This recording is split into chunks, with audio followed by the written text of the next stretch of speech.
Hey everybody, my name is Polly and I am a watercolorist, a professional artist, and I'm going to start doing some YouTube videos to show you guys how to do some easy and fun watercolors.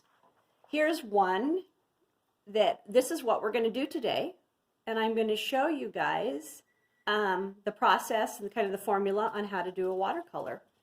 So if you can kind of bear with me, this is my first video, but we'll get through this together, and I'm going to show you the ins and outs of watercolor. So first off, what I did is I've got the aspens. Now what I've done, I've drawn them with just a regular number 2 pencil.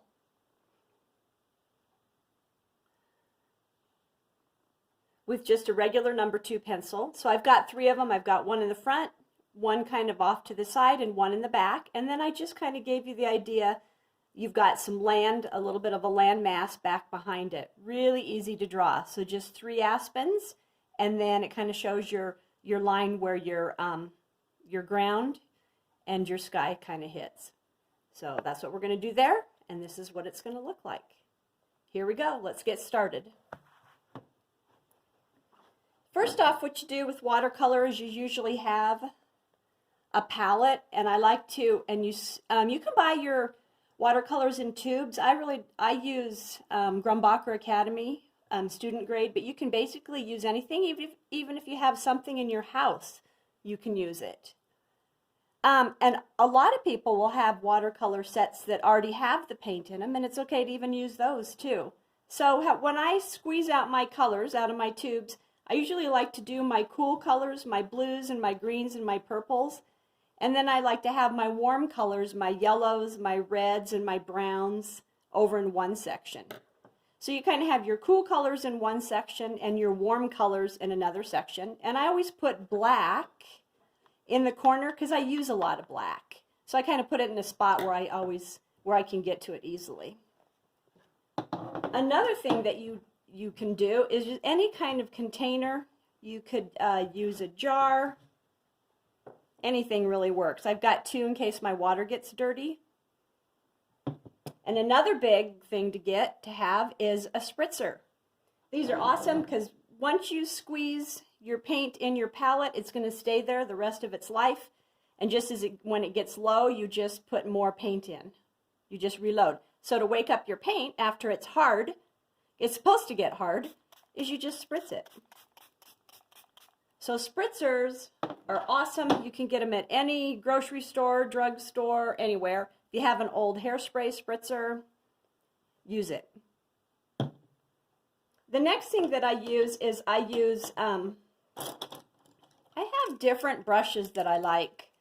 I usually like to use nylon brushes like white. This is what your brush is going to look like when you just buy it. And this is what it's going to look like after you've used it a while. So it's never going to be white. It's going to be stained. So I like nylon brushes, and I like all kinds of brands. You can tell it's nylon when it's it's got a pretty stiff head to it. It means you've got a lot of control. This is a brand. This is a Zen brand. It's pretty economical. This is Winsor Newton. I like these, just nylon. This one is a Royal, a good brand. Again, can you tell that it's nylon, has a nice stiff head. This one is a little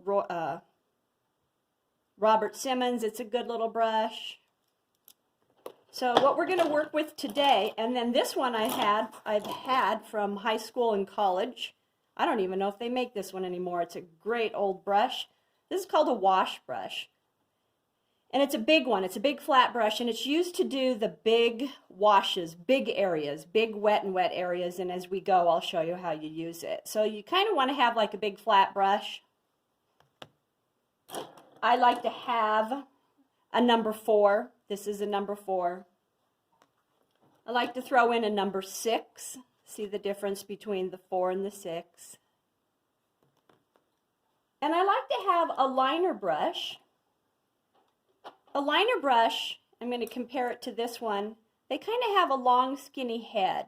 This is called a liner brush. Here's one that's in a little bit better shape. Compare it to like the thicker heads on the other brushes. It kind of has a long, slender shape. It's good for when you do grasses, twigs, branches, hair for animals or humans. It's a great little brush. You can sign your name with it. So I like to have liner brushes. And in this painting, typical painting, this is a number 3 that we're going to use. So here's a 3, 4, and a 6. See the difference? So we can do some littler things on our tree. There's our big wash brush. And then here we're going to use the liner brush. And this is what happens when you leave your brush in the water.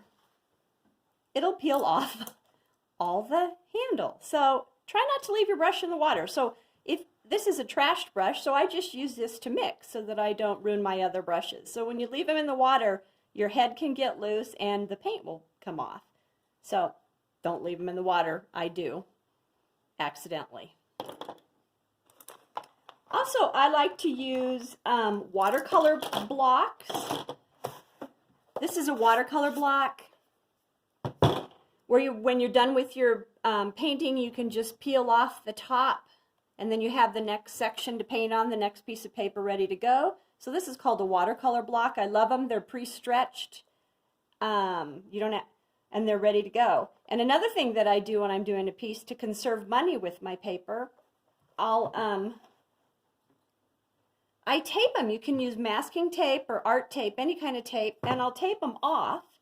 And that's how I got this kind of neat edge. I just taped this. So when the painting was all finished and dry, you just peel it off and you've got this nice crisp edge. It's great for if you're doing cards or little tiny paintings.